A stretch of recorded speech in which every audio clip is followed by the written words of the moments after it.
Hey everybody, Chris Newhan here, and today I'm going to be doing the inking and fills to get to this point in my character's turn. And I'm going to be fast forwarding through a lot of it because a lot of it's pretty tedious. I do stop at a couple of points and talk about some of the things I'm thinking about, and I'll slow it down there. Enjoy. And the big chore here, unlike doing the roughs, is going to be just making sure that those lines look completely clean. So if I hit play, like right now, that as this thing goes around, it feels clean, like the none of the lines are dancing around, like the shape's not doesn't feel like it's changing from frame to frame. So I could probably turn this off because I have my roughs here. I might turn it on occasionally for reference, but for the most part I don't really need. So I'm going to start on the scarf. And as I said before, I don't like to zoom in too closely, even though it would make it easier, because it changes my perception of how I get the little waviness to the line thickness. It changes the perception of that.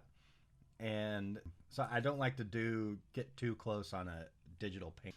All right, so I'm going to start on that second line. Go back to my outline. And one thing I'm going to do really quick is I'm going to take the opacity of my rough layer down just so it's not too distracting. As a scarf line, got to unlock that, and I'm going to lock the rough so I don't actually erase that when I'm drawing on it.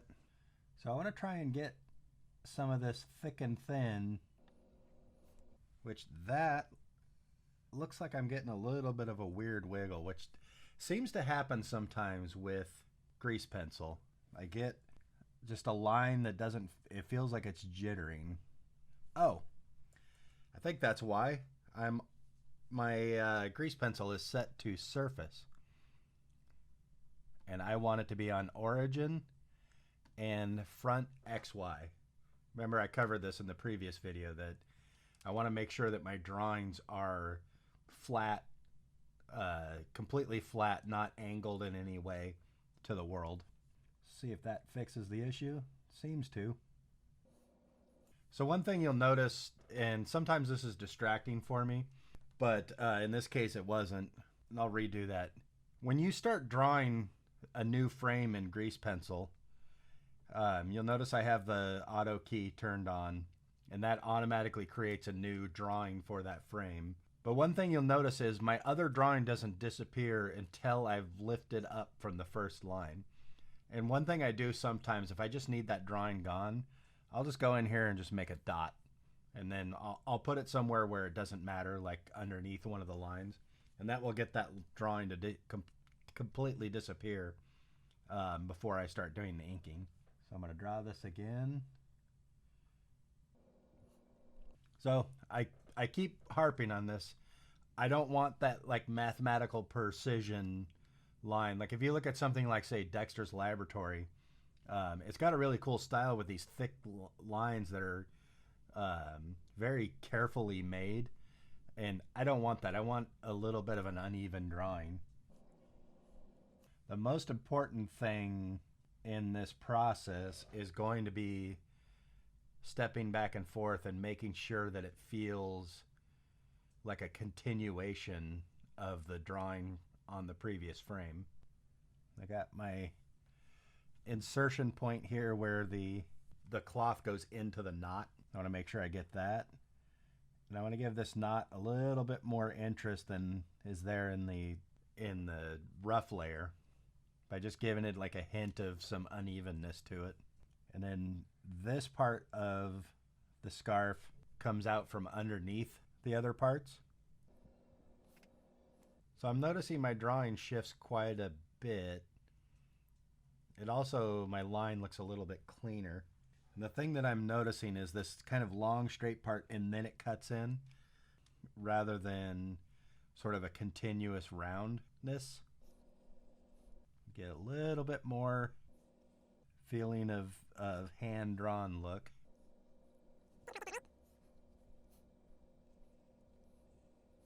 Yeah, there's a fine line in this like level of perfection that I want, or not wanting perfection between that and just having it look bad. One of the things that I'm noticing that I think I might not like is how much the scarf is pointing this way, and then in the very next slice of the turn, it's pointing completely the other way. One thing I found too with grease pencil is sometimes I end up with a round end when I pick the pin up all the time. And if I want a completely tapered line, I find that it's easier to go in reverse. And it's a little bit easier to do with an actual brush and is to get a point on either end.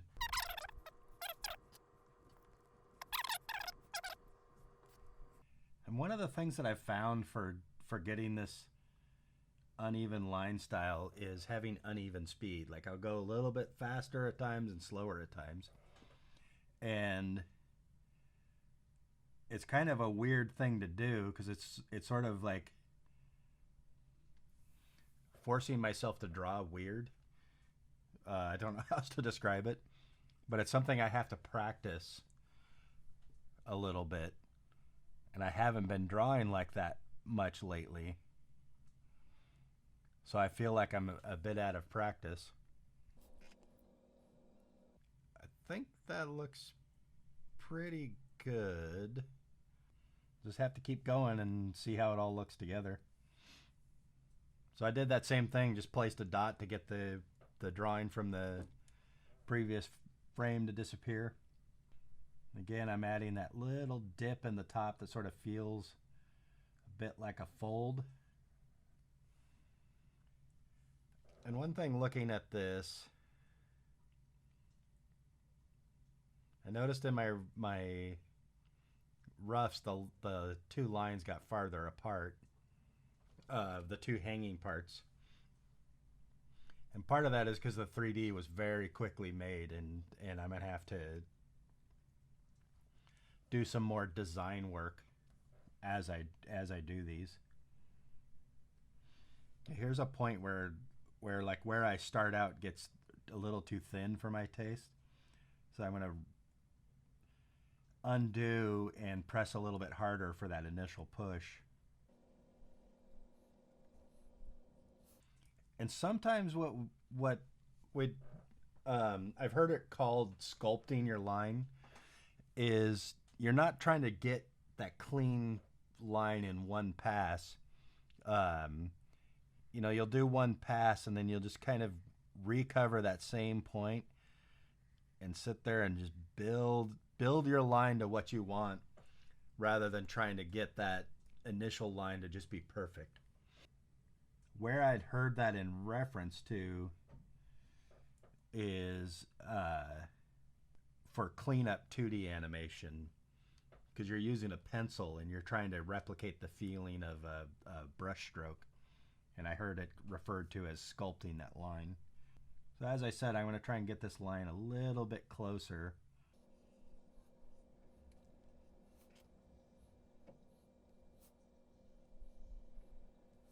So one thing I'm noticing going through here is the knot is changing size quite a bit. Like on this particular drawing, it has gotten quite a bit smaller. So I'm just going to go in here to the sculpt tool and pull it around, see if that helps. But now it's gotten a little bit too tall. It's also gotten a little bit plain. I'm going to erase a little bit of that and redraw it.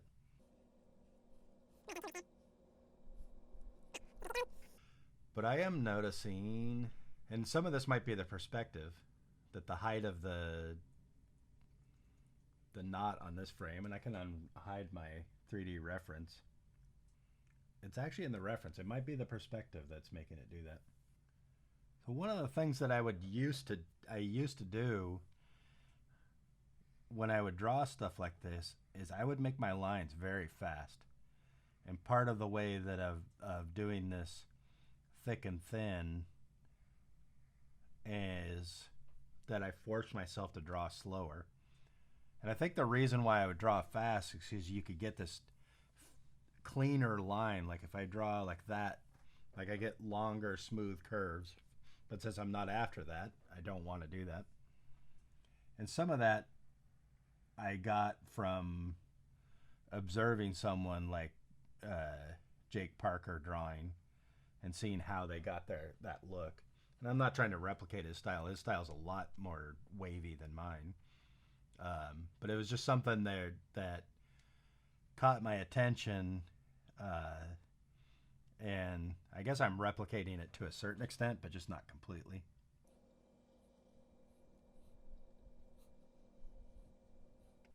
It's a fairly typical thing in inking stuff like this to make a thicker line on the lower side of things. I'm not really doing that here.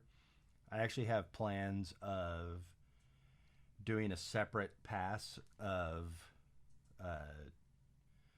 shading, like heavier lines on parts on the finished work where needed. I may change my mind down the road because as I'm saying it, it sounds like a pain in the ass, and you know it will be. But it's one of those things where you have an idea of what the process will be, and it doesn't always stay that way. Because a lot of times you have to adapt. In some cases, you're adapting to your skill level. You know, I have stuff that I'm decent at. I'm generally frustrated with my skill level at all times, and but there's stuff that I'm decent at and stuff that I'm not that great at. Like drawing perspective, like buildings and stuff like that is a good example. I'm okay at it, and I can do it, but my interest in it is very low in going through the process. My interest in being good at it is very high, but especially on a solo production, you have to choose your battles, what you're gonna spend time on. And that's actually true with a full production. On something like a TV show, we have to choose our battles all the time. We have to think about where we want to spend our money. And it's the same thing when doing something solo. You have to choose where you want to spend your time. And I would rather spend my time on the story, the acting and the animation, and just thinking out what the shots are and all that stuff, than drawing a bunch of perspective drawings, which can be pretty time consuming for the backgrounds. That's why I choose to do 3D, even though I'm making effectively a 2D style cartoon. All right, making my start dot again. And I'll be doing a video soon on how I'm producing these backgrounds, which I think a lot of people would be interested in, especially with the popularity of Arcane and the fact that I'm using a similar type of process to what they did. And the other thing that I've been working on a lot is using texture brushes within Blender, because I wasn't really finding any tutorials that really explained it in the way I wanted to understand it. All right, so I'm turning on the body layer because I want to see where the scarf would be going behind it, because I want to fill in this black. And one thing I'm noticing too is actually this line is not really lining up with the body line, but I think I'll actually sculpt the body line to fix that, because it has quite a bit of a wave in there. But the other thing I want to do is make sure that the height of this little curl at the end of the bottom of the scarf is consistent. So I like where it is there. So I'm going to have to fix that part right there. So I'm going to go to sculpt mode and just pull it down. And this might be a good place to use onion skin just to see where the other one is. Yeah, see, that helps a lot in this case. Except now I've made this drawing really pretty janky. So I'm just going to go back to draw mode and erase that. And then turn onion skin back on and just draw it.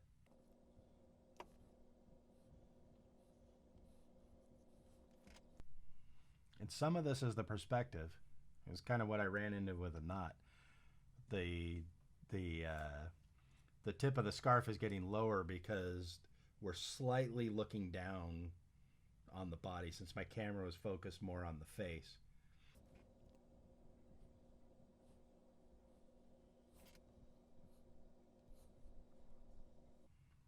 I think it's a fairly common thing for people who want to make a short film or anything like that, any personal project, to just throw everything they can think of at it.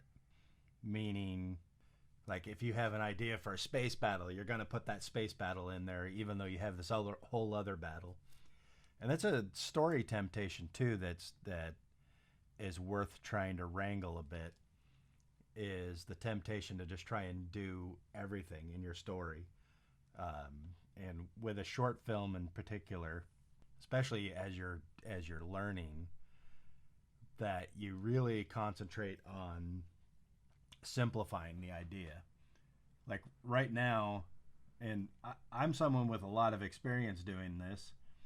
I mean, I put out, I don't know how many, like 40 something short films on this YouTube channel at one point.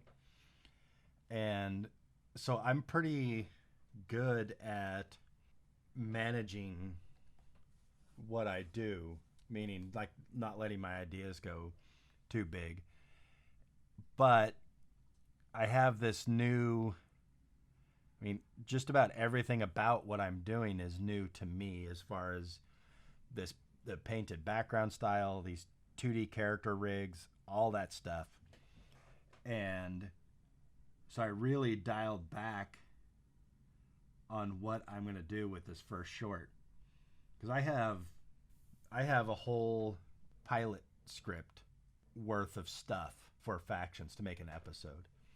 But for this first thing, I just want to run my production pipeline through its paces. So I want to keep this bit nice and short. I don't want to like do too much and cause myself to not be able to do it. So it's a very simple thing. It's not even a story really. It's just sort of an event. You know, you're tempted to tell these big epic stories, and I certainly am. I mean, I had the first short film that I finished, which is on this channel. It's called A Curious Bit of Scrap. It's really cute. All I look at now when I see it is all the flaws in my production, but I finished it in 2004. I had a feature's worth of other shorts ready to go, and I just started getting burnt out from doing it. And so you have to pace yourself and keep your goals realistic. And in reality, with Factions, which is what this character's for, I do have similar goals. I completely in all earnestness at times have planned on animating my entire pilot myself. It's one of the reasons why I've decided to go with a lower frame rate. I'm doing on 3s most of the time. It's the way I've been doing all my tests lately.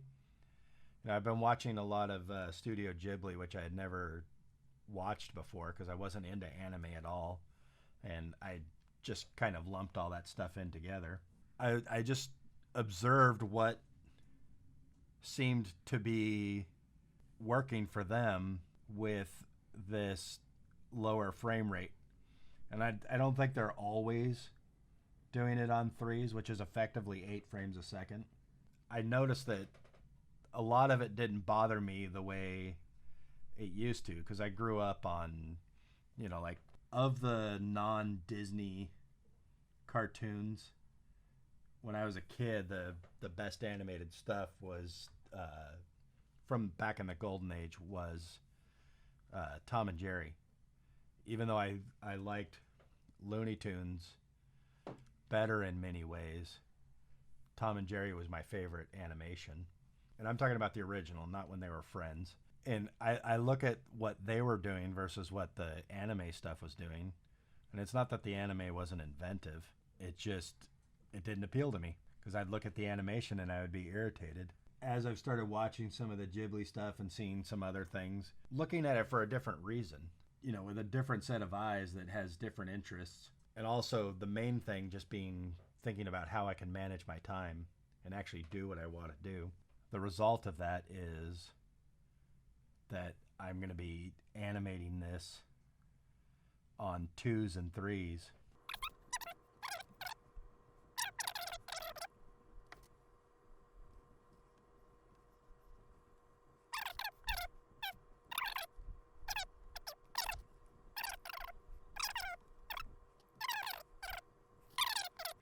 It's a tricky thing when, like with my backgrounds especially, like I think the test that I did, the background is interesting looking. I don't think it's what I'm going to go for. It feels a little bit like a Thomas Kincaid painting. If you don't know who that is, he's someone who does all these like little cottages out in the woods that for a while were very popular in like grandma's houses and stuff like that. Interesting side note with Thomas Kincaid is he was one of the background painters on the Frazetta movie Fire and Ice, which if you haven't seen it, watch it. It's great. It's a fantasy thing, you know, not surprising being Frazetta.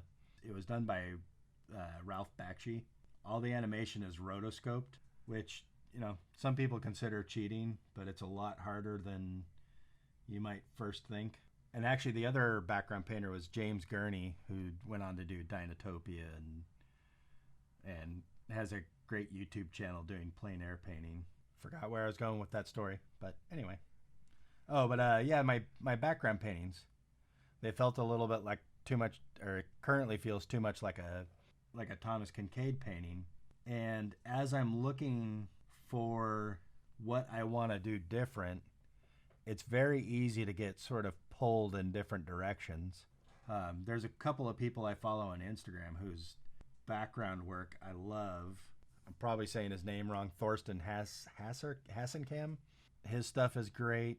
Like, I like the wonkiness in his stuff, and then I just started following someone new. I can't remember what their name is, and their paintings, like color-wise, feel like a Studio Ghibli, but with outlines on it. And it reminds me of this guy Dutton Art, I think it is, another person I follow on Instagram.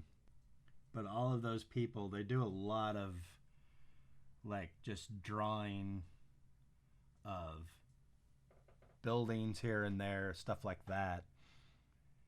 And they have such a cool style, like this imperfection to their perspective and all that stuff that just translates into something that just really appeals to me. All right, one thing I need to watch out for, which I wasn't doing, is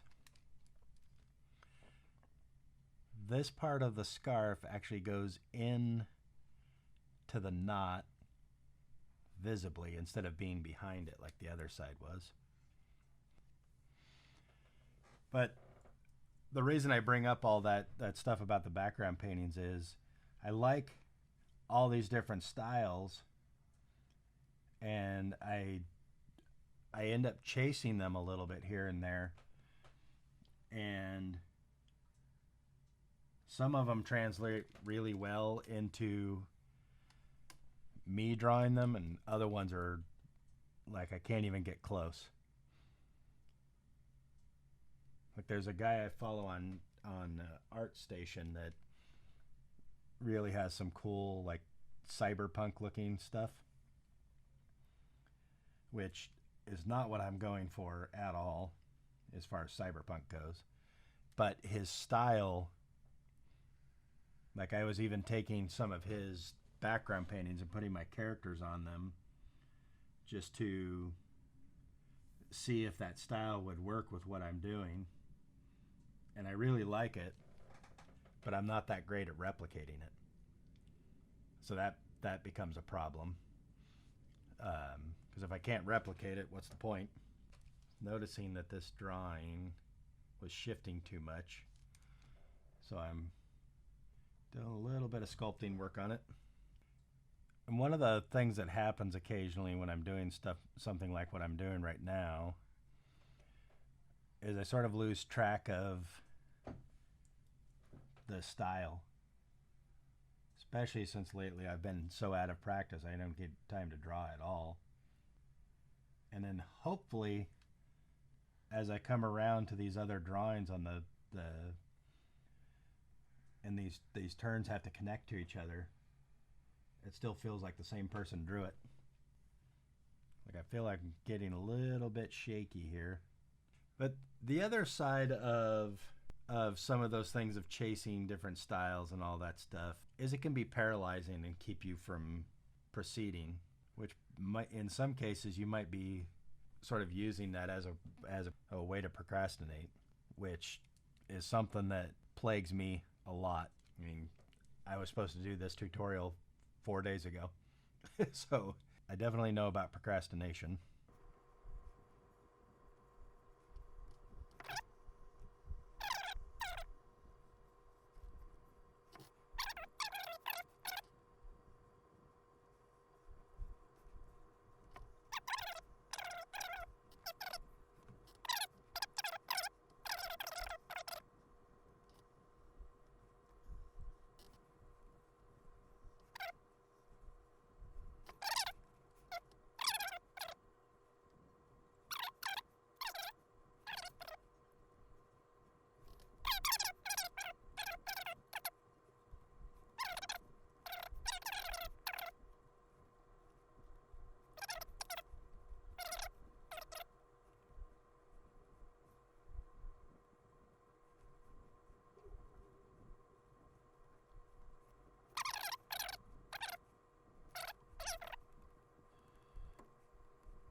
All right, now I'm going to work on the belt, turning my rough layer back on,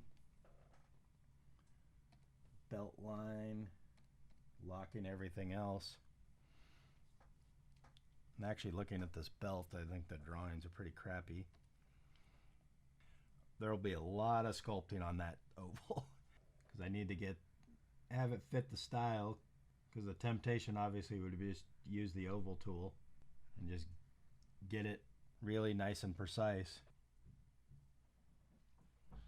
Actually, I'm going to do all the sculpting I need to do on that oval before I go through and draw the rest of the belt, because that oval is going to be a pain to get right, and if the belt's in the way, it's going to be absolutely frustrating to try and draw around or to sculpt around it. And it's something that I'm not even interested in drawing. There's kind of no point. Again, it all comes down to that. What do I want to spend my time on? And, you know, some people will talk about what constitutes cheating in producing a piece of artwork. In general, I have feelings of what constitutes cheating, but ultimately, it depends upon what you want. Like if you're doing like a VFX shot, you need this like very realistic matte painting doing like a photo bash. I wouldn't consider that cheating. It's just being expedient, because it's not the piece of art you're making is in theory will be about the film, not about that single shot and achieving some sort of perfect artistic integrity as a drawing goes. I mean, in some senses, I think building this 3D is cheating. and using that as a guide.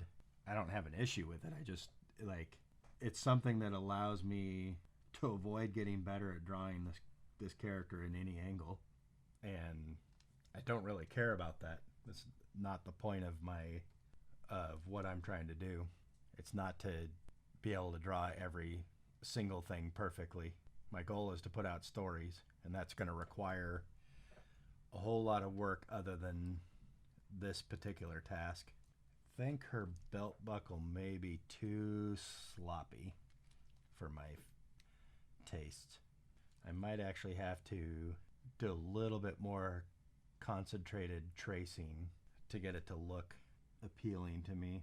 By that I just mean I reduce the opacity of the white layer that I have as a tracing paper, and really try and trace the real lines. I have a feeling getting the actual belt line is even going to be harder. Although in reality, what I could do, and what I'm going to do actually, is just get rid of all this, and I'm going to make a new layer. First I'm going to change the name of this layer to buckle, and change this to belt, because I can actually just make one line or one drawing for the belt, kind of like the body, and then just have that be the drawing, and the buckle just sits on top of it. And then I'll end up having to duplicate it later, so it's on every drawing. But that will save me a fair bit of work. If I turn off auto key on this, I can now draw back on that same frame, even though I'm out here on a different frame number. So that's going to be much easier. And again, maybe it's cheating. I don't really care. Once I put the fills in, you're not even going to be able to tell. In reality, I can do the same thing with the pants, because the pants follow that same line. I don't really have to worry about the perspective too much. So I am going to do that. Actually, I have the pant line already. So if I hit play, I have that, and I don't have to worry about it. Same thing with the body line. It's just there. But I am going to do that fix of the body line that I talked about earlier. Turn that on, unlock it. I'm going to turn it up to full opacity. You can see how it curves in here. Make sure my other layers are locked so I don't mess with them. I'm going to use a bigger sculpt brush.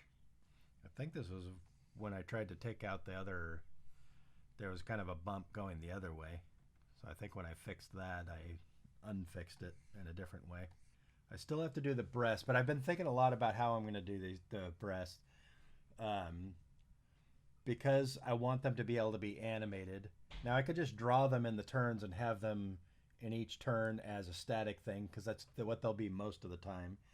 And then when I need them animated, I just turn that layer off, hand animate them, and that's that. That's how I would do it. But I also thought about making a setup so I could run between the drawings using the frame offset. Is it called frame offset? Time offset modifier. And if you watch my tutorial on doing the turns using drivers, you'll see what I'm talking about. But I will be going into that in this series. So I could do that where on each set of drawings, so this is why I don't want to do this, because it's a lot of work. Let me turn the breast line on again. So for every single slice of this turn, I would have to animate what those breasts look like moving. And I thought about doing that, but I don't think I will. It sounds tedious, and the number of times that they're actually going to have any kind of bounce to them is going to be pretty low. So I'd rather just custom animate that when I need it. Like in this piece, when she comes down the stairs, she will have some bounce to her breasts with each step. But then once she's walking along, I won't be doing that. Just because it just doesn't feel necessary. So I will now do the fills. One thing really quick that I'm noticing as I create these new layers, you'll notice down here it says use lights. I need to go in and uncheck that on everything. That's the default, and maybe you can set that to not be the default. But I want to choose my colors. I don't want to have 3D feeling lights cast onto the characters, and maybe I'll change my mind at some point on that because I'll find some use for it. But for now, I don't want that to be on. So it's something that I'll have to just go in and fix on all these layers.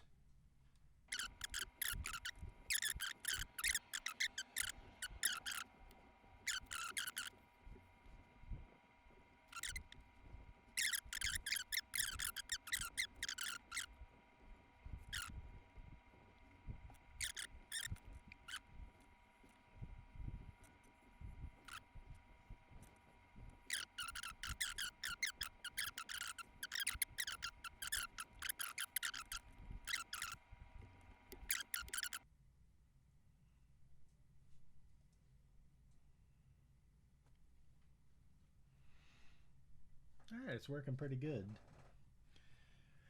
Now the stripes. The stripes are going to be a challenge. I thought about doing something similar where I just draw them once and then it travels, and then the stuff travels on top of it. And maybe what I'll do right now is do that and see how I like it. To do that, first thing I'm going to have to do is, let me turn on the shirt line. Actually, I don't need the shirt line. I'm going to make a new layer called shirt lines. Or actually, I'm going to call it stripes. The one thing I could do is just sort of draw them through and then have then use some of the masking features within greasepencil to make them just always get clipped off by the body. That's something I could do.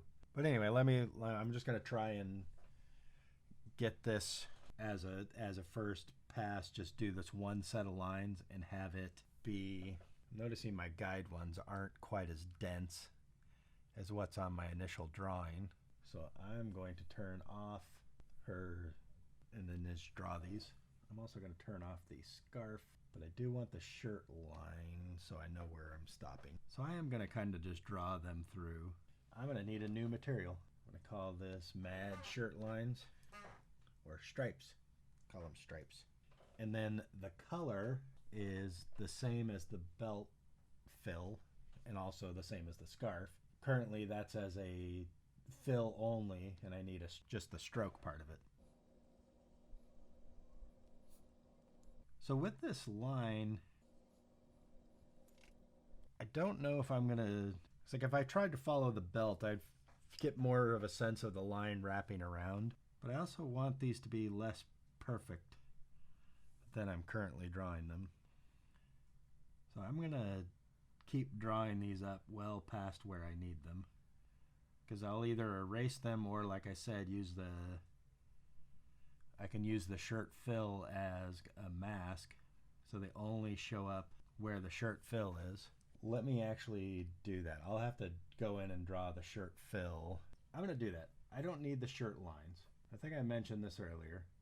If I turn on the body lines, which I already have on, I'm going to take my shirt fill and move it down below the body line. So that way I could just use the body line as the line for the shirt too. Makes it a little bit simpler. And then I can go in and do the shirt fill, which I'll switch to that material. I'm going to turn the scarf line and fill back on. And because the shirt fill has to follow the line of the scarf, I mean, it's going to be pretty quick to do this. But let me really quickly set up that mask so you can see that. So I can take the stripes here, and you can go down to masks, turn that on, and then hit add, and I choose shirt fill, and it automatically clips those off. But you'll notice that right now the lines go, if you look closely, the lines are going into the outline. And that's because it uses where that line of vertices is as the mask point. It doesn't use the line that is formed there. So I think I need to move these stripes also to below the body lines, and that fixes that. So now I just need to go through and do the shirt fill for all these frames. It almost feels like I could get away with not doing every drawing, but I might as well just do it and get it out of the way. And I'm doing that same thing where I just click in here to create that new frame and get the old one to disappear so I can see what I'm doing better. I kind of like the idea of having this single drawing of the stripes for all the frames. It kind of reminds me of some cartoons I've seen, specifically there's a Tex Avery cartoon called A Symphony in Slang, and there's a character who's wearing a plaid jacket, and the plaid stays stationary as he walks around. It's kind of weird. It may not fit this style, but I also won't be completely in that realm since these lines will deform with the character. And one thing about having these stripes like this too is when I go to animate the breasts moving, I want it to look like the stripes on the shirt for where the breasts are to look like they're wrapping around the breasts. So I'll always have these as a reference for the start point of that line.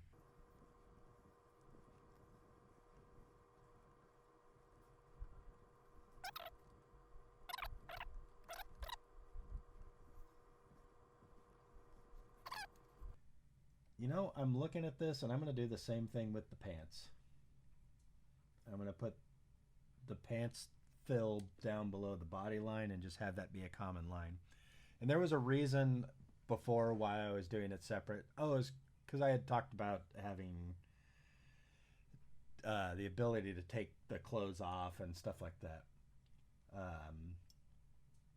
But one thing I am losing, pants line, is the top line of the pants, and that is messing it up. But so here I am. I got the body pretty much done. I just need to do the breasts now. Now the breasts are going to be a bigger challenge because of I'm not completely sold on my roughs yet. I'm going to concentrate on one breast at a time. It'll be easier for me to maintain the volume and not really be thinking about too much at once. The scale is already well off. Looking at my original drawing, this breast right here on that's sticking out the side of the body is what the size should be. This character is visually a little bit tomboy-like. Character-wise, she's not very tomboy-like. Part of that look is the smaller breasts.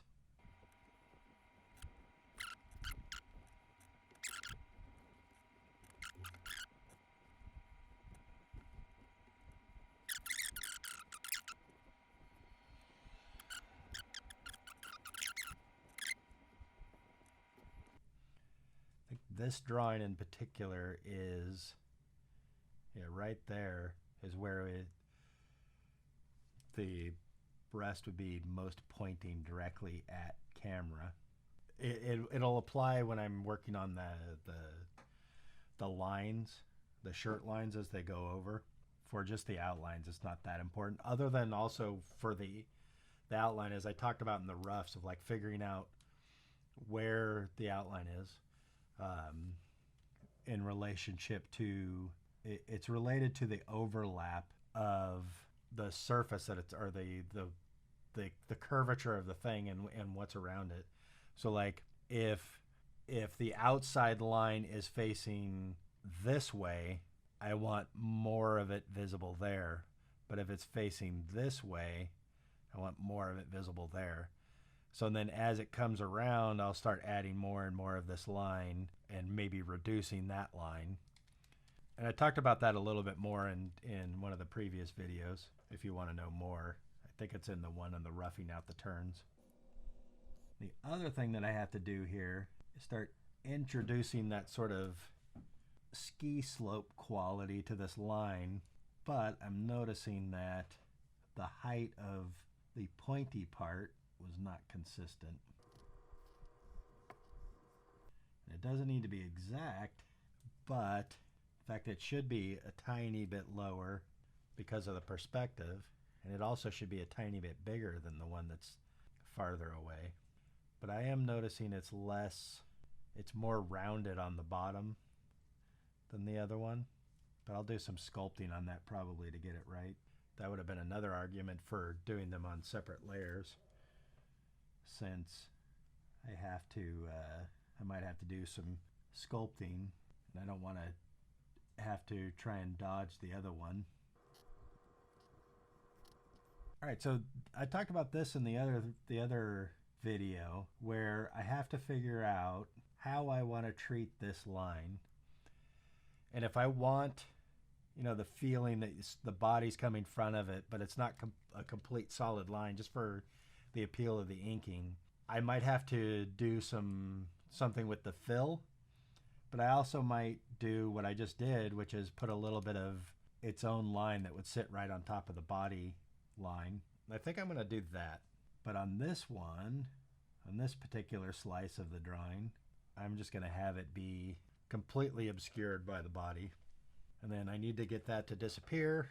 Now, let's save ourselves some time by duplicating and mirroring these for the other drawings.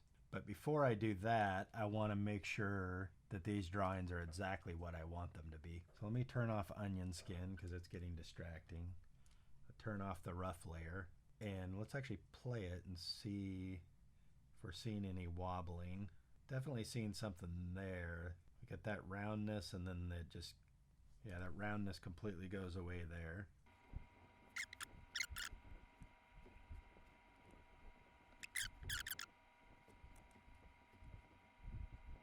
All right, so now I am going to do the mirroring of these drawings. And there's a couple ways to go about this. I could just duplicate the keyframes over and then do the mirroring, and I think I'm going to do that. So the first one I'll need is that drawing, but where do I need it? I need it there. So it's that drawing there. And then I need, and I just work my way down the line. Something that I'm trying to remind myself to do all the time is think like a Blender user. And Blender has the 3D cursor. So if I go and scale this by the 3D cursor and just hit S, X, -1. Oh, no, I got to do this. S, X, -1. There. That is thinking like a Blender user.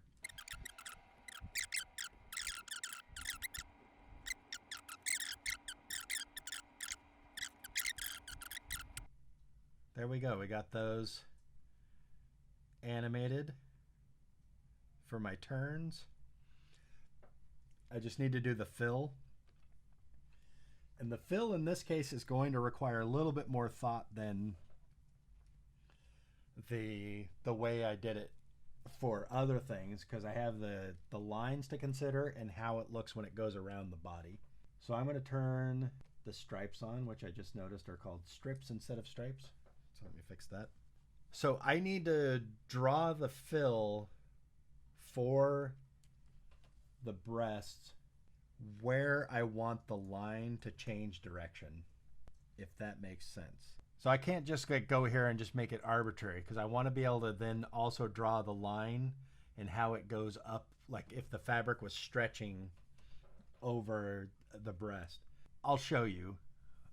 Turn off overlays. So starting with this side, I'm going to switch to the shirt fill material. And then, assuming this has a round shape, you would want the line to kind of go up and over. So where that direction change would be somewhere along that line. So I'm going to go like this. And then I'm going to have to make another layer. I'm going to call it breast stripe. And just to illustrate this right now, I'm going to go to this shirt stripe material. And I'm going to have to come in here and do that. And then down here where this one is, that actually is not right, because it would bend down that way, if that makes sense, if that's clear. And I could actually draw these. Maybe drawing these beforehand will make it clear. Probably not. I think I'd rather draw it afterwards. I'll leave that one for now and just go to my shirt fill. Basically the way, like as this goes around, I would make this line follow where the breast would intersect with the body. And in this straight on, as it gets towards the straight on, I'm basically drawing an oval. And it doesn't need to be 100% accurate. It just needs to feel right. And in this case, I want it to feel like I'm cutting off the body line. In fact, I'm going to turn the opacity on the body line back up to full so I can see what it's going to look like more. I'm actually going to turn on the shirt fill as well. I'm not sure about that one. It's starting to get into a trickier area where I have to think about how this fill obscures that line, the body line. It should actually be blocking that line out completely.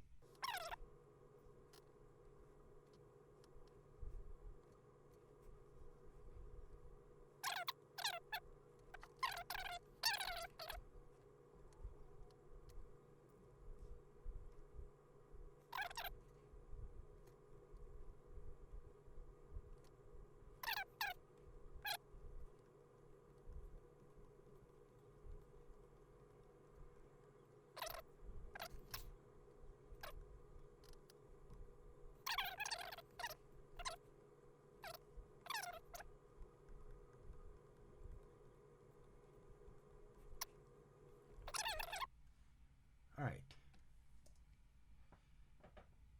I think we got that. Now I just got to do the stripe. And maybe I should have waited to do this until I did stripes, but whatever. Let's go back to my stripes layer.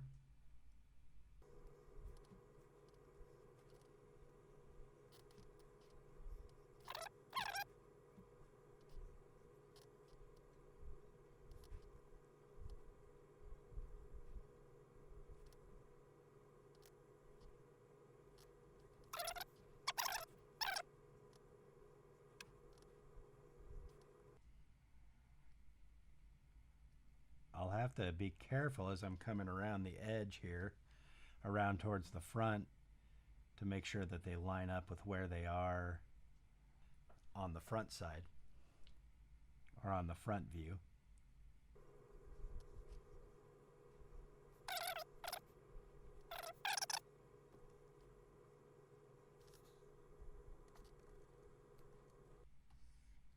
So there we go. Got a reasonably good approximation of what this turn will be.